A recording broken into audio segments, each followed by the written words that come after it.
देखिए, मांगने से थोड़ा ही मिलता है। यदि माननीय नीतीश कुमार जी को देना होगा मुझे या मुकेश सहनी जी को, स्वयं वो देंगे और निश्चित देंगे। हम लोग अभी ईपी चुनाव की गणना कर रहे हैं, ईपी चुनाव की बात कर रहे हैं। ईपी चुनाव में हम लोग को चुनाव लड़ना है। कम से कम भ्रम का जानकारी हो, चोरी चमारी नहीं क्यों हो, वो मेरे यहाँ आए, मैं अपने हाथ से परोस कर उनको खिलाने का काम करूंगा। हम लोग यूपी में चुनाव लड़ेंगे, मिलजुल कर लड़ेंगे, चाहे जिनके साथ गठबंधन हो, लेकिन हम लोग चुनाव लड़ेंगे। माननीय नीतीश कुमार जी को हाथ को मजबूत करना, उनका विकास कार्य को मजबूत करना, उनके कदम से कदम मिलाकर चलना।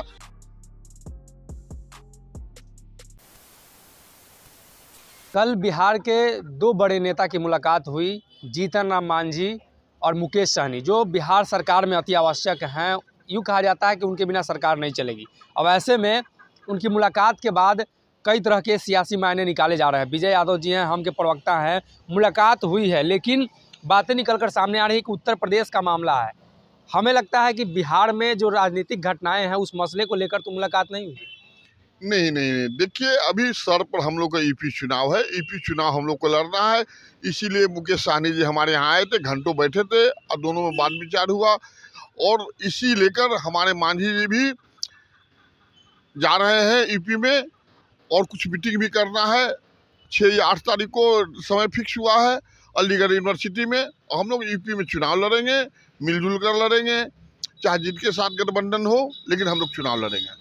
लगातार मुकेश सहनी मुलाकात करते हैं मांझी जी से, और हर 1-2 महीने पर ऐसा देखा जा रहा है, यानी सीरीज है। तो कहीं बिहार में आप लोग एक अलग समीकरण, अलग तरीके से दबाव बनाने की कोशिश तो नहीं कर रहे हैं? क्योंकि 24 सीटों पर एमएलसी का चुनाव होने वाला है, और मुकेश सहनी जी को भी 1.5 साल के लिए मिला था।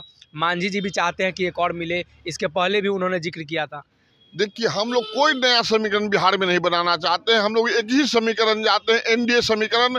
माननीय नीतीश कुमार जी को हाथ को मजबूत करना, उनका विकास कार्य को मजबूत करना, उनके कदम से कदम मिलाकर चलना। देखिए, देना और लेना, पहले भी हमारे मांझी जी सीट की मांग नहीं किए थे विधानसभा में। माननीय नीतीश कुमार जी को कहा था कि जो सीट आपको देना है आप दे दीजिए। देखिए, मांगने से थोड़ा ही मिलता है। यदि माननीय नीतीश कुमार जी को देना होगा मुझे या मुकेश सहनी जी को, स्वयं वो देंगे और निश्चित देंगे। हम लोग अभी ईपी चुनाव की गणना कर रहे हैं, ईपी चुनाव की बात कर रहे हैं। ईपी चुनाव में हम लोग को चुनाव लड़ना है। 24 सीटों पर एमएलसी के चुनाव होने हैं, कहीं ये वही दबाव की बात तो नहीं हो रही है?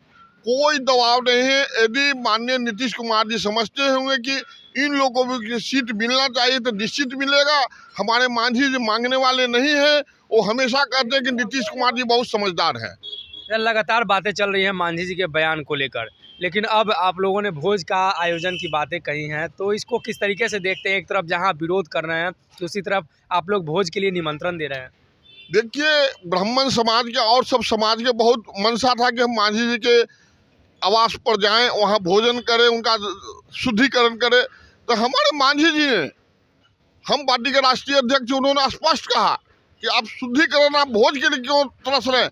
मैं 27 दिसंबर को मैं भोज दे रहा हूँ।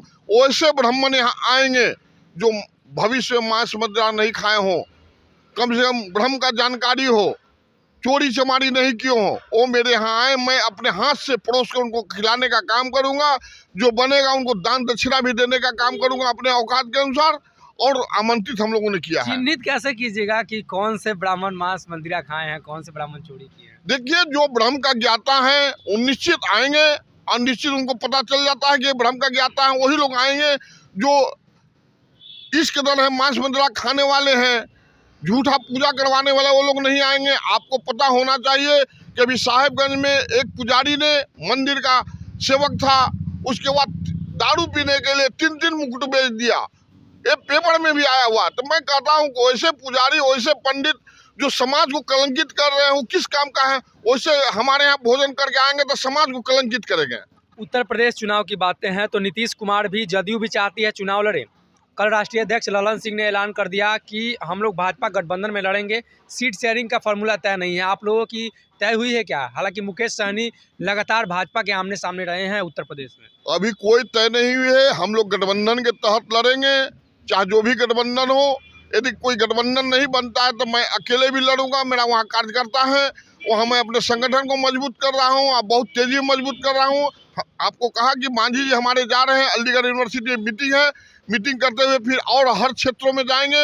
हमारे दल के जो मंत्री हैं महासचिव भी हैं वो भी जाएंगे और हम लोग भी जाएंगे और अपने संगठन को मजबूत करके वहाँ चुनाव लड़ने का काम करेंगे।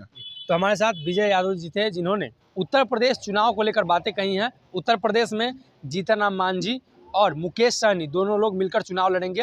हालांकि अभी तय नहीं हो पाया है। मुकेश सहनी ने ऐलान किया था कि 165 के आसपास के सीटों पर चुनाव लड़ेंगे, लेकिन अब मांझी जी से मुलाकात के बाद अलग तरह के सियासी मायने निकाले जा रहे हैं उत्तर प्रदेश के लिए, और खासकर तब जब जदयू ने भी ऐलान कर दिया है कि उत्तर प्रदेश में चुनाव लड़ेगी। बहरहाल देखने वाली बात यह हो कि उस चुनाव को लेकर लगातार जो तैयारियां चल रही है उसमें आगे की रणनीति सभी पार्टियों की क्या होती है। अगर ये वीडियो पसंद आई और वह बिहार के राजनीति और बिहारियत से सरोकार रखेनी तो सब्सक्राइब बटन दबा के चैनल के सब्सक्राइब कर ली। ओजे एगो घंटी बा, ओकरा बटन दबा देला से कुल सटीक और मारक खबर रुआ मुफ्त में मिल जाई। अगर रुआ पत्रकारिता के हमनी के नया प्रयोग में सहयोग कर चाहतानी तो ज्वाइन बटन दबा दी। पेटीएम नंबर नोट कर ली 9386816700। धन्यवाद।